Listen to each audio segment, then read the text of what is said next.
Therapists of Reddit, have you ever hated a client? Why?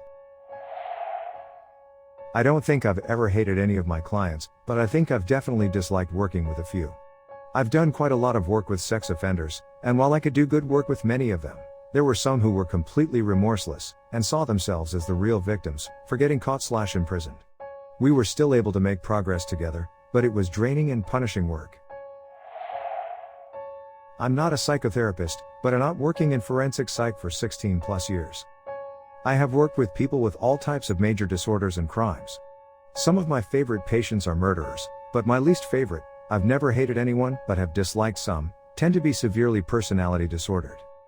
One we currently have is personality disordered and is a sex offender. I do a lot of deep breathing when dealing with him. The entitlement is strong with that one. Mental health security worker here.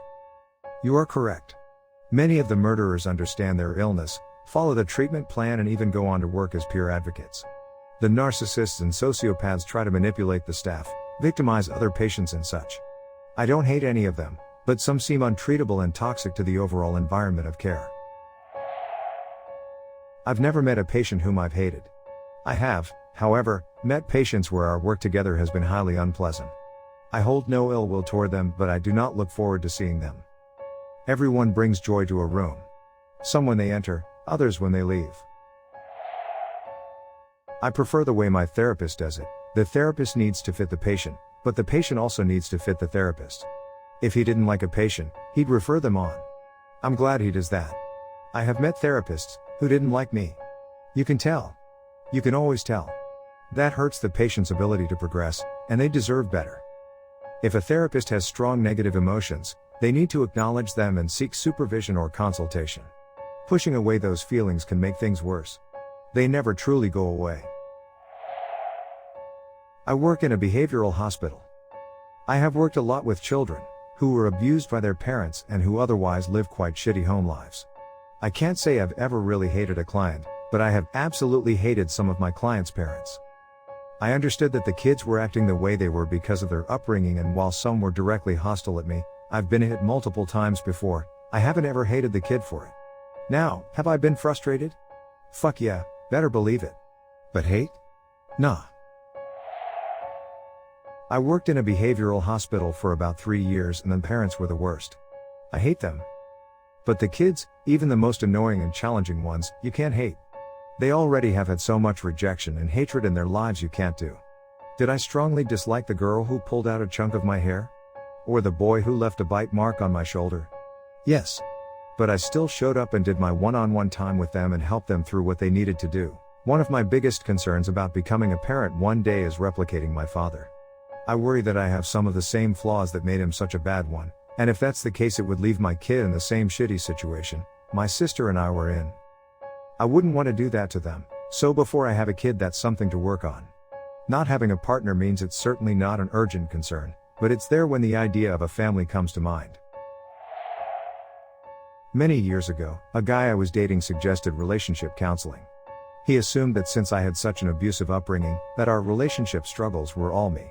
Surprisingly, we ended up working on a lot of his stuff that I had never really known about, stuff that he went through due to his mom being an alcoholic. Anyway, the woman we were seeing said to me after many sessions that she wasn't sure how I learned to be so loving given the upbringing I had. Even said I would make a great mom one day but would probably be too overprotective. I don't remember her exact words, but yeah, when she said I wasn't going to be like my parents, what a relief. You want so badly not to be like them, when you know they were awful, because most people know about the cycles of abuse. I was definitely worried about it. My experience of working with narcissists is that many actually do see a lot of the problem. They're just quick to attribute the problem to different causes than themselves. As long as you hone in on specific issues and get them on board with experimenting with new approaches, there's a lot to achieve.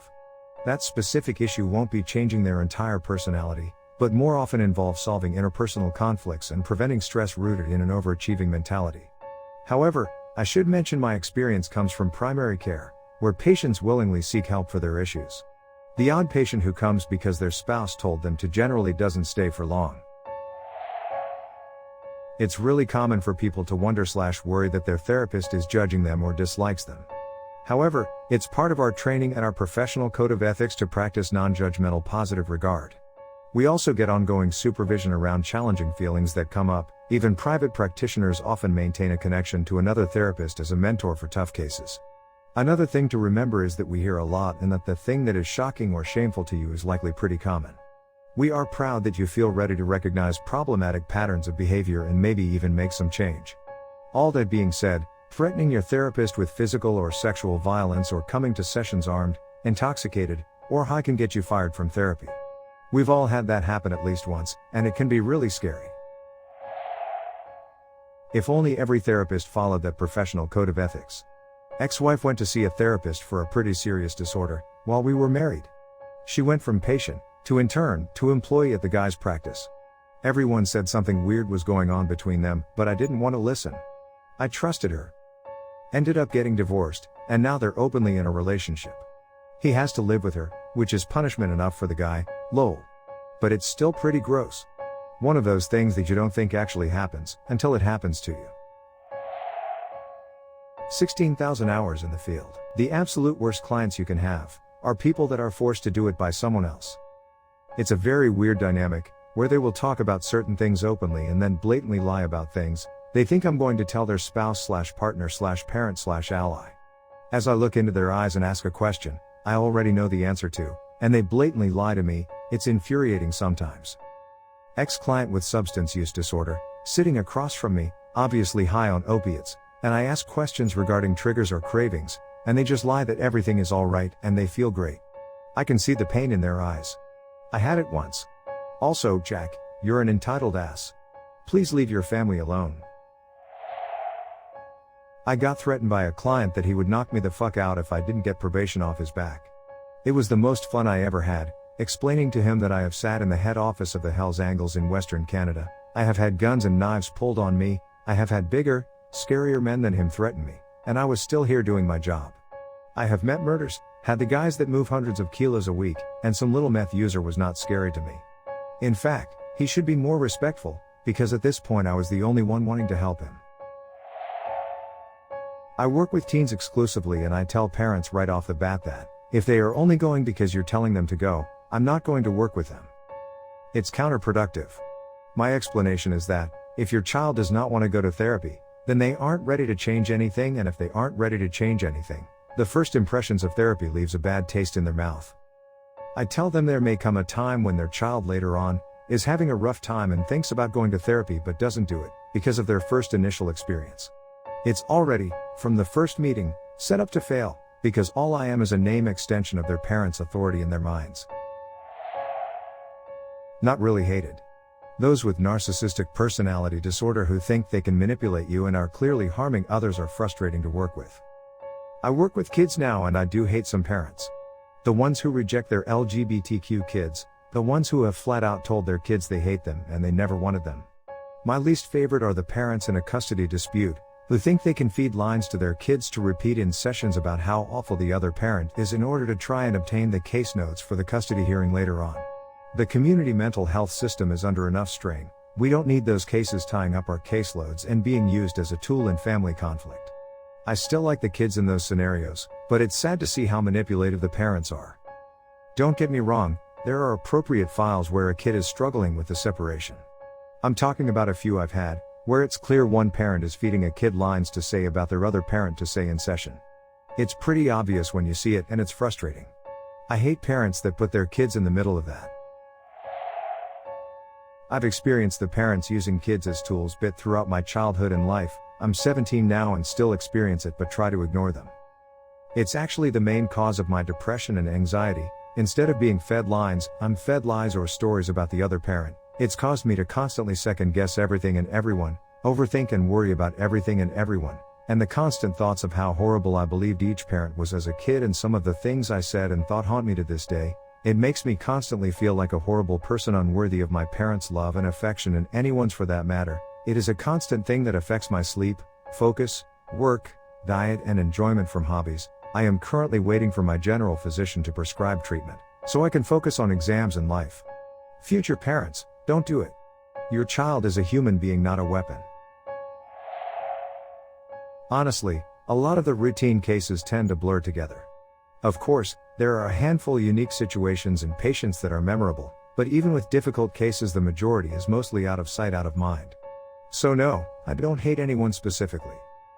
There is a particularly difficult situation, I don't mind sharing though. I've been dealing with it the past year and a half or so. Not the patient themselves, that person is wonderful and a pleasure to work with. But they have someone in their life causing a lot of problems. It started off with that person calling our billing office presenting a financial concern, nothing out of the ordinary, happens all the time. But it quickly spiraled out of control with them attempting to get detailed clinical information, which we are extremely protective over for obvious reasons. They started calling in pretending to be the patient, claiming the fake name and credentials. We know our patient, it's obviously not them. This has continued to the point of them calling in multiple times a day, being extremely abusive and threatening, and is still ongoing. We still get phone calls multiple times a week. I've listened to a few of the calls and actually spoken to the caller myself a few times, and even for me that person is difficult. We have had the authorities involved, as well as considered ending our relationship with the patient. But since it's not the patient themselves causing the problem, we decided it's unfair to them to end the relationship. We developed special process for them and billing concerns. Although we still get phone calls, we have cut the nonsense and gained a bit of control over the situation. I'm a behavioral health specialist, specifically working in addiction. I will be honest and say that I did have a client that I hated. Consensus in our job was that she didn't even have a problem with alcohol, but she was homeless and pregnant and knew we'd let her in. She was a bully, both towards staff and her peers. She was abusive towards her child in her care. She was rude, disrespectful, and unwilling to accept direction. She had an aggressive past and behaved in a physically aggressive manner but towed the line just enough that you couldn't prove she was attempting to physically intimidate you. She left me fearful for my safety, every time she was in my office. Her problems with me came from race and sexuality. A coworker outed me at work. I didn't share with my clients that I was gay. We couldn't discharge her because 2 of my staff were caught on camera manhandling the child in her care, and were promptly fired, and my director was worried she'd pursue legal action against our company if we discharged her. However, while it is okay, and even common, to have negative feelings towards some clients, you must do what your professional ethics call of you. So, I continued to keep a straight, professional, and welcoming face with the client.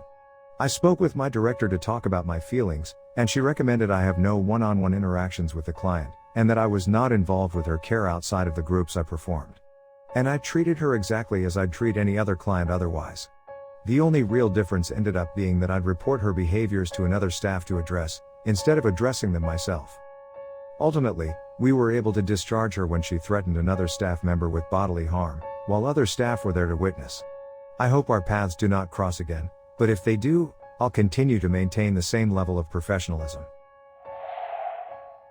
I had an experience with a woman similar to this in personality and demeanor.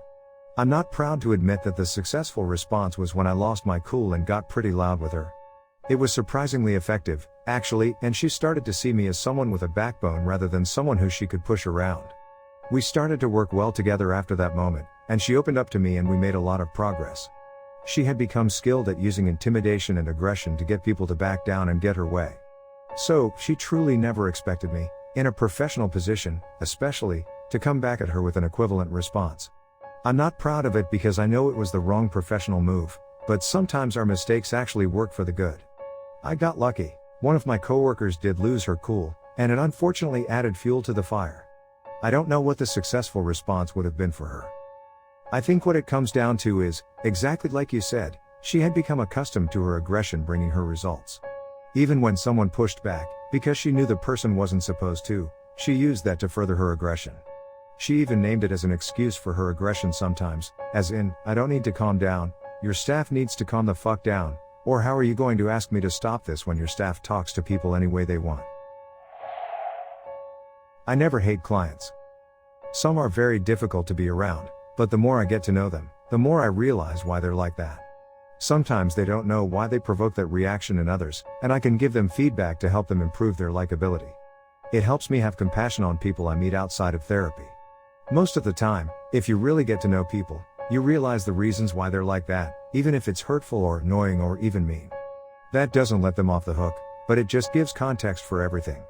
Edit, now that I've searched my memory, the client I had the deepest, Most immediate negative reaction to was the client who most reminded me of myself when I was younger. Figured that one out, fellow therapists. I got my master's degree in clinical psychology with plans to be a therapist. One of my very first clients while in training was a guy who I intensely disliked. I simply could not find any sympathy or empathy for this guy after hearing his views on life. I realized that I was not cut out to be a therapist, because I couldn't shift my thoughts to how to help him make improvements. It didn't help that my supervisor seemed uninterested in guiding me. I now work as a behavioral health advocate, which is the best fit for me. I make sure the patients' rights are protected and their providers are doing their jobs, and my opinions of the patients don't affect my drive to make sure they receive appropriate treatment.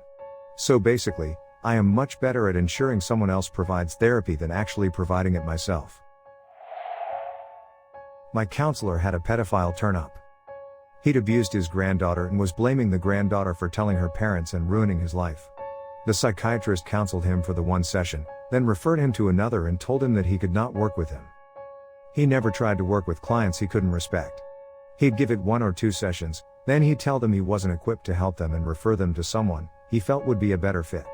I think he saw it as you can't really help someone if, deep down, you don't actually want to be the one to help them. Asked my aunt, who's a licensed sex therapist and did a master's in psychology. I'm paraphrasing.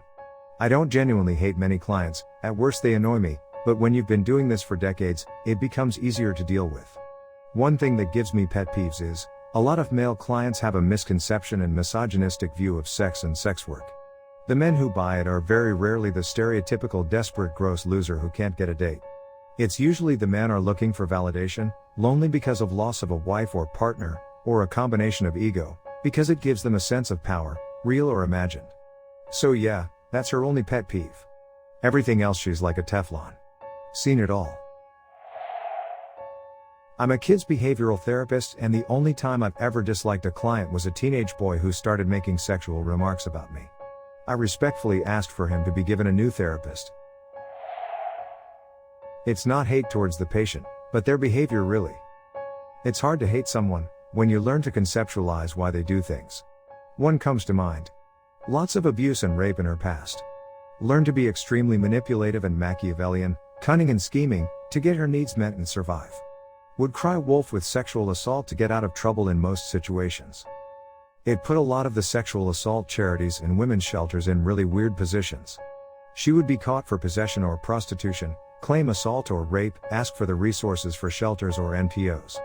Get them to pick her up and bring her there, eat a meal, then refuse to give them any details or give them details that didn't match, and then call the individual she often reported on, who was suspected to be her pimp, to pick her up and take her home. She admitted to doing this as a racket in a session, called the social workers idiots. It was difficult to stay unconditional to that behavior. How do you deal with the idea that they might be getting some sort of satisfaction from your discomfort? After all, they are narcissists and sociopaths. Don't those kinds of people thrive on the little that they can get? If I were a narcissist/sociopath, I'd take pleasure in the fact that every time one of the staff has to deal with me, they're thinking about me before even actually dealing with me. I know that you know I'm a difficult person to deal with, and that bothers you and keeps the memory of me in your mind, such as talking about it in this Reddit thread.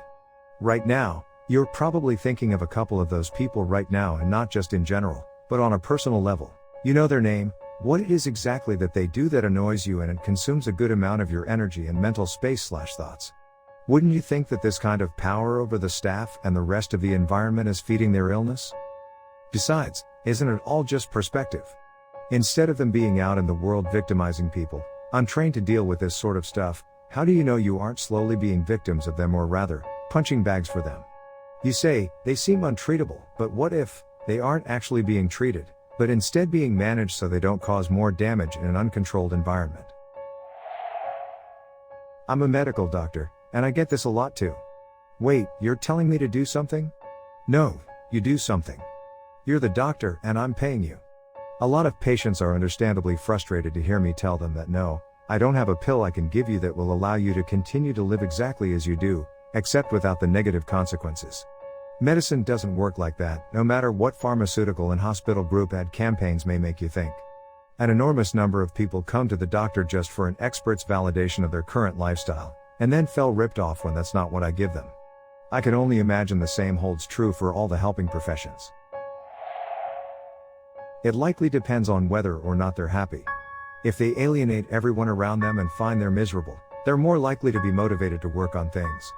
As for how to work on those things, I believe the best approach is to show them that even if they think they're right about something, it doesn't serve them to be a dick about it.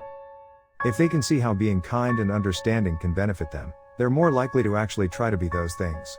It might sound like a selfish approach, but it's ultimately beneficial to the person and those around them, and that's what matters.